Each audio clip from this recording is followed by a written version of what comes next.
কেন্দ্রের বিজেপি সরকারের জনবিরোধী নীতি, ধর্মীয় বিভাজনের রাজনীতির বিরুদ্ধে গণপ্রদর্শন করিমপুর 2 নম্বর ব্লকের সিপিআইএম। কেন্দ্রের বিজেপি সরকারের জনবিরোধী নীতি, ধর্মীয় বিভাজনের রাজনীতি এবং শ্রমজীবী মানুষের উপর আক্রমণের প্রতিবাদে করিমপুর 2 নম্বর ব্লক সিপিআইএমের পক্ষ থেকে গণপ্রদর্শন দিলেন করিমপুর 2 নম্বর ব্লক সমষ্টি উন্নয়ন আধিকারিকের কাছে। সিপিআইএমের দাবি যে সারা রাজ্য জুড়ে অন্নপূর্ণা ভাণ্ডারের টাকা এখনো মহিলারা পাচ্ছেন না, বার্ধক্য ভাতা পাচ্ছেন না, অনেক বৈধ ভোট কাটা গেছে, চাষিদের পাটের দাম নেই, অনেক গরিব মানুষ আবাস যোজনার ঘর থেকে বঞ্চিত। তাই সিপিআইএমের দাবি যে এই সবগুলো মানুষ যেন সরকারি সুযোগ সুবিধা পায়, না হলে তারা বৃহত্তর আন্দোলনে নামবে।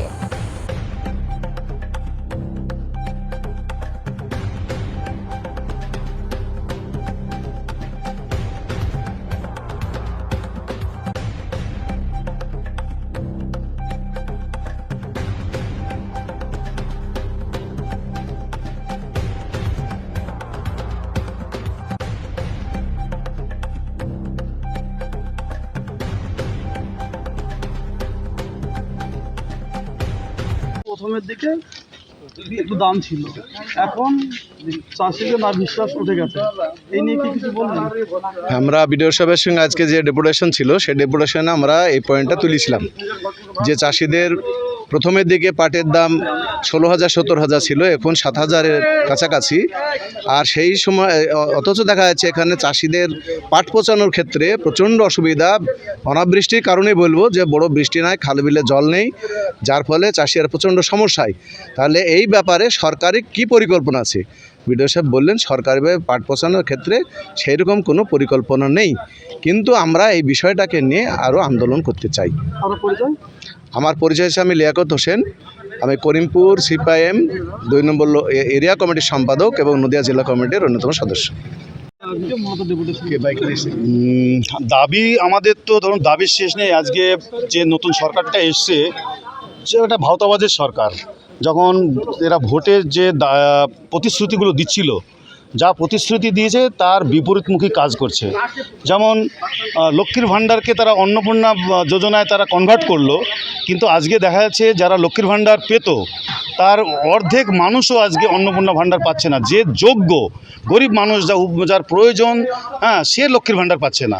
এই দাবি আমরা এখানে জানিয়েছি যে এই যোগ্য মানুষগুলো যাতে লক্ষ্মীর ভাণ্ডার অন্নপূর্ণা ভাণ্ডারের টাকাটা তারা পায় তার ব্যবস্থা করতে হবে। এটা আমাদের একটা প্রধান দাবি ছিল। এছাড়াও এই যে প্রধানমন্ত্রী আবাস যোজনা নতুন করে একটা সার্ভে হচ্ছে, তালিকা তৈরি হবে, সেখান থেকে ঘর পাবে। কিন্তু আমরা কি লক্ষ্য করলাম, একেবারে নিডি যার ঘর নেই, কাঁচা বাড়ি, মাথা গোজার ঠাঁই নেই, সেখানে সার্ভেয়ার যারা যাচ্ছে পঞ্চায়েত থেকে বা পঞ্চায়েত সমিতি থেকে যারা যাচ্ছে তারা সেই সব জায়গাতে সার্ভে করছে না। যাদের পাকা বাড়ি আছে, যারা 2বার 3বার ঘর পেয়েছে, মোজাইক করা বাড়ি আছে, সেই সব সার্ভে করে তারা চলে আসছে।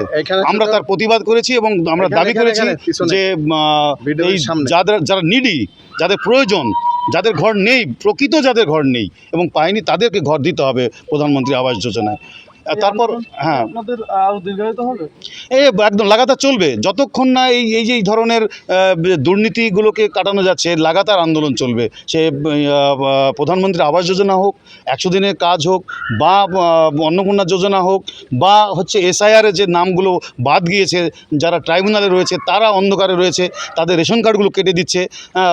আয়ুষ্মান ভারত যাদের প্রয়োজন, খুব প্রয়োজন যাদের, তাদের নামগুলো এখনও আয়ুষ্মান ভারতে এলো না, তাদের ওই বড় কার্ড হয়ে রয়েছে, তাদের ছোটো কার্ড হয়নি, কী সব বলছে।